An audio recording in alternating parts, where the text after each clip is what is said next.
علیکم مردم شریف تاجیکستان، امیدوارم خوب هستید. مراجعت به سیاستمداران جمهوری تاجیکستان.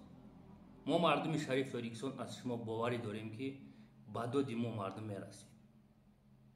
احترامانه خواهشتان میکنم. ما همه جا شکایت کردیم. 2 سال میشود ایمینا برای قمار و برای حسن آدمایی که با دیگه دولت ها مردم به حج بردیسن. آیا شما میدونید چی گپ است محترم سیاستمداران جمهوری تاجیکستان؟ در بینشون چی گپی هست نیست؟ خیلی که من فهمیدم مدینه تور کلیچکش اشام میگفته که من دستی پیر گرفتگی هستم. میگفته که یکم بار توجیکا ما آوردگیم عربستان. او آدمایی که حوزی آورده سین شما دولی هم اسپارین. مردم روزی شدگی نیستن. برای همین جنگ جنجال است در خانه خدا. محترم سیاستمداران جمهوری تاجیکستان، 1 مینوت ویدیو.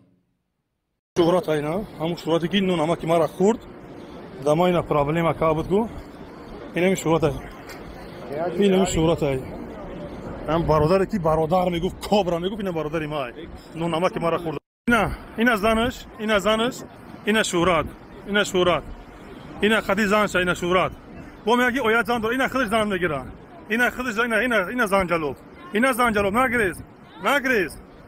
نگریز اینا زنجلوب با آیت هم میگه نگریز حرام نگریز ای زنجلوب نگریز اینا زنجلوب. محترم سیاستمداران جمهوری تاجیکستان، تا چند قرن مدینه تور زنای تاجیکا سیومکا میکنه و تعدید میکنه. تا چند قرن در تمام اینجا بیو برو کردن. محترم سیاستمداران جمهوری تاجیکستان، ویدیو را تماشا کردین در بین دیگه ملت. برای چی شهرت گرفت؟ مدینه شهرت زنگ زدم.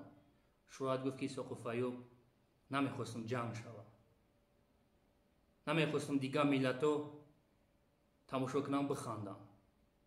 کاری مدینه تور در خانه خدا هر روز سیومکا است. خواهشتان میکنم جدی دیده شود. محترم سیاستمداران جمهوری تاجیکستان، با گفته پدر ملت یک جان تشکر. خیلی که پدر ملت قید کرد در بین دیگه ملت و ملت تاجیکا پس نکرد.